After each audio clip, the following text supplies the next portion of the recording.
Hi viewers, welcome to our channel. ప్రస్తుతం మనతో ఉన్నారు హైకోర్టు అడ్వకేట్ హనుమంత్ ప్రసాద్ గారు. నమస్తే సార్.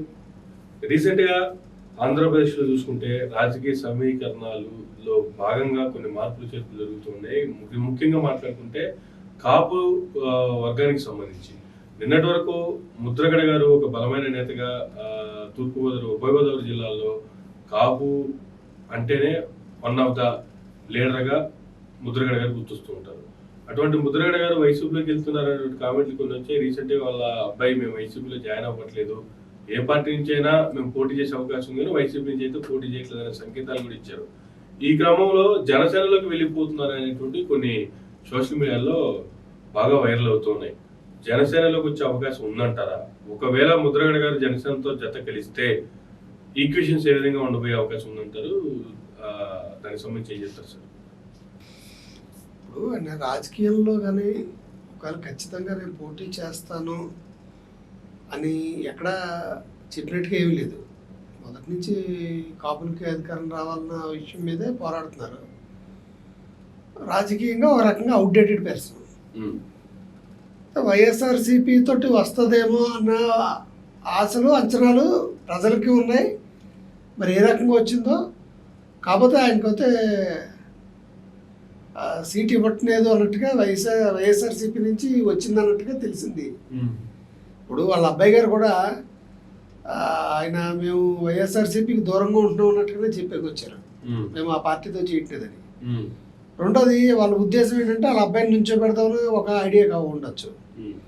నిన్నటి వరకు వైఎస్ఆర్సీపీలో చూసుకుంటే కూడా ముద్రగడ గారికి ఎంపీ టికెట్, వాళ్ళ అబ్బాయికి ఎమ్మెల్యే టికెట్ అనేటువంటిది కూడా ప్రచారం జరిగింది కదా కొద్ది రోజులు. ప్రచారం అంటే ఇప్పుడు ప్రచారం ప్రతి ఒళ్ళకి జరిగినట్టుగా ఏం లేదు కదా, అందులో ఉన్నోళ్ళనే మార్చేస్తున్నారు టోటల్గా. ఇప్పుడు ప్రత్యేకంగా ప్రచారం జరిగిందంటే ఇది ప్రచారం చేయించుకున్నారు. ఇప్పుడు అవకాశం ఉండొచ్చేమో అన్నట్టుగా. ఇప్పుడు ఎవరు వాళ్ళకి అందరూ ఒక టైప్ ఆఫ్ స్ట్రాటజీ అంటారా పాలిటిక్స్? అంతే, పాలిటిక్స్ లో ఒక టైప్ ఆఫ్ స్ట్రాటజీనే. ఇప్పుడు సీటు దొరకదు అని తెలిసింది, వాళ్ళు మళ్ళీ బీజేపీతో వెళ్ళాలా, తెలుగుదేశంతో వెళ్ళాలా, జనసేనతో వెళ్ళాలా అనేటువంటి విషయం చూసుకున్నారు. మొన్నటి వరకు ఆ రెండు పార్టీలని టార్గెట్ చేసినటువంటి ముద్రగడ గారు ఇప్పుడు ఈ రోజున ఆ రెండు పార్టీలతో కలిస్తే జనాలు చీ కొడతారు. రెండోది, అందులో జనసేన తెలుగుదేశంతో పార్టీతో టైప్లో ఉంది. టైప్లో అంటే తెలుగుదేశం పార్టీని అన్ని రకాలుగా విమర్శించి తెలుగుదేశం పార్టీ తోటే కేసులు గట్రా పెట్టించుకుని ఆ తుని సంఘటనలో, రైల్వే దహన సంఘటనలో ప్రథమ ముద్దాయి కింద ఉంటుంది. మరి ఇప్పుడు ఏ రోజున ఏ మొహం పెట్టుకుని అయినా తెలుగుదేశం పార్టీలో జాయిన్ అవుతారు, లేకపోతే తెలుగుదేశం పార్టీలో కాకుండా జనసేనలో జాయిన్ అవుతారు. జనసేనలో జాయిన్ అవుతే తెలుగుదేశం ఒప్పుకుంటుందా? లేకపోతే అక్కడి నుంచి నేను బ్లాక్మెయిలింగ్ రాజకీయాలైనా మొదలు పెడతారా? ఈయనకి అలవాటే కదా ఇవ్వకపోతే ఏ రకంగా ఉండడం అనేది చూడాలి. ఆయన చెప్తే ఓట్లు కాపులంతా గంపగొత్తగా వేసారు. అన్ని పార్టీలోనూ కాపు నాయకులు ఉన్నారు. కాపులు స్కాటర్ అయ్యారు. ఇప్పుడు అందరూ ఎడ్యుకేటెడ్ అవుతున్నారేమో. తెలుగుదేశానికి పడే ఓట్లు ఉన్నాయి, జనసేనకి పడే ఓట్లు ఉన్నాయి, బీజేపీకి పడే ఓట్లు ఉన్నాయి, వైఎస్ఆర్సీపీకి పడే ఓట్లు ఉన్నాయి. అందువల్ల ఈయన వల్ల మాత్రం పార్టీ గెలిచేస్తుంది, ఏ పార్టీకి మద్దతు ఇస్తే ఆ పార్టీ గెలుస్తుంది అనుకోవడం రాంగ్. రెండోది, ముద్రగడ పద్మనాభం గారు ఒక కులానికి పరిమితమైపోయిన నాయకుడి కింద ఇదయ్యారు. అందువల్ల ఆయన సీట్ ఇచ్చిన నిలబడిన ఆయన గెలుస్తారా అన్నది ఒక డౌట్. ఎందుకంటే మిగతా కులాల వాళ్ళు ఎవరో వేయరు కదా. ఇప్పుడు కుల నాయకుడిగా ప్రకటించుకుని ఆ కులం కోసమే పనిచేస్తూ ఆ కులం కోసం మాత్రమే పోరాడుతున్నటువంటి వ్యక్తిని మిగతా కులాలు ఆదరించరు కదా. గతంలో అదే అయింది కదా. ఆయన కులం మద్దరిని పూర్తిగా పులుముకున్నారు కాబట్టి ఆయన నిలబడినప్పుడు ఓడిపోయారు. ఆయనకి ఏమన్నా మరి ఏమన్నా వెళ్తే షార్ట్ కట్లో ఎమ్మెల్సీకో రాజ్యసభకి వెళ్ళాలి తప్ప డైరెక్ట్గా ఎలక్షన్లో నుంచి ఉంటే కనుక ఓట్లు ఇతర కులాల నుంచి పడేటువంటి అవకాశం అయితే లేదు. కానీ ఇప్పుడు ఈ ఈక్వేషన్స్ ని ఒకవేళ వస్తున్నటువంటి వార్తలకి బలం చేకూరి ఇవే నిజమై ముందుగానే మీరు అన్నట్లుగా వాళ్ళే ఒక ఫెయిల్ వదిలేరు, ఆ తర్వాత వీళ్ళు ఇన్వైట్ చేస్తారు, పవన్ కళ్యాణ్ గారితో భేటీ అవుతున్నారు అనేటువంటి కామెంట్స్ కూడా వచ్చాయి. కానీ భేటీ అయితే లేదు. ఇటు జనసేన కానీ అటు ముద్రగడ గారి సైడ్ నుంచి ఎవరన్నా కానీ దాన్ని కన్ఫర్మ్ అయితే చేయలేదు. ఇవన్నీ సోషల్ మీడియాలో రన్ అవుతున్నటువంటి వార్తలే. ఇన్ కేస్ ఇవే రేపొద్దు నిజమై ముద్రగడ గారు జనసేనలో జాయిన్ అయిపోయి జనసేన తరఫు నుంచి పోటీ చేస్తే జనసేన ఆల్రెడీ బీజేపీతో ఒక పక్కన మరో పక్క డైరెక్ట్ గానే పొత్తుల్లో టీడీపీలో భాగంగా పొత్తుల్లోనే ఉంది. సో సమీకరణాలు ఏ విధంగా మారే అవకాశం ఉందంటారు? ఒకవేళ మీరు అనుకున్నట్టుగా రాజకీయాల్లో ఏదైనా జరగచ్చు అనుకుని ముద్రగడ గారిని కానీ జనసేనలో కానీ తెలుగుదేశంలో కానీ వేరే ఇతర పార్టీలో కానీ జాయిన్ అయితే కేవలం కులముద్ర అనేది పడిపోతుంది. కేవలం వాళ్ళకి ఆ కాపుల మట్టుకే ఓటేసే అవకాశం ఉంటుంది. మిగతా పార్టీలకి, ఆ రెండు పార్టీలకి, జనసేన కానీ చంద్రబాబు నాయుడు గారు కానీ, ఈ రెండు పార్టీలకి మిగతా కులాలు దూరం అయ్యేటువంటి అవకాశం ఉంది. ఓకే, ఇప్పుడు ఇంతవరకు లోపాయికారిగా అలా చూసుకుంటే పవన్ కళ్యాణ్ గారు కూడా కాపు నేతగానే ఆయన నాకు కులంతో మతంతో సంబంధం లేదని కొన్నిట్లో ప్రొజెక్ట్ చేస్తూనే ఉన్నారు. అయినప్పటికీ కూడా కొన్నిట్లో కొన్ని వీడియోల్లో చూస్తూనే ఉన్నాం, నా కులాన్ని మనం చూసుకోకపోతే ఎలాగా, మన కులం నుంచి ఎవరు అవ్వకపోతే ఎలాగా, ఇంకెంతసేపటికి అయితే రెడ్లు లేకపోతే చౌదరులు వీళ్ళే ఉంటారా, మన కులం నుంచి కానీ మన కాస్ట్ నుంచి కానీ ఎవరో ముఖ్యమంత్రులు అవ్వరా అనేటువంటి కొన్ని సందర్భాలు ఆయన ప్రశ్నించినటువంటి సందర్భంలో అది ఏంటంటే కార్యకర్తల సమావేశంలో అక్కడ ప్రశ్నిస్తున్నారు అన్నట్టుగా వచ్చింది తప్ప ఆయన అక్కడ వేదికల మీద ఆ రకంగా ప్రశ్నించలేదు. వేదికల మీద లేదు, కానీ మనం దాన్నే ప్రామాణికంగా తీసుకోవాలి. ఎందుకంటే ముద్రగడ గారికి వైఎస్ఆర్సీపీ నుంచి టికెట్ వస్తుంది అన్నట్టుగా ఉంది ప్రచారం.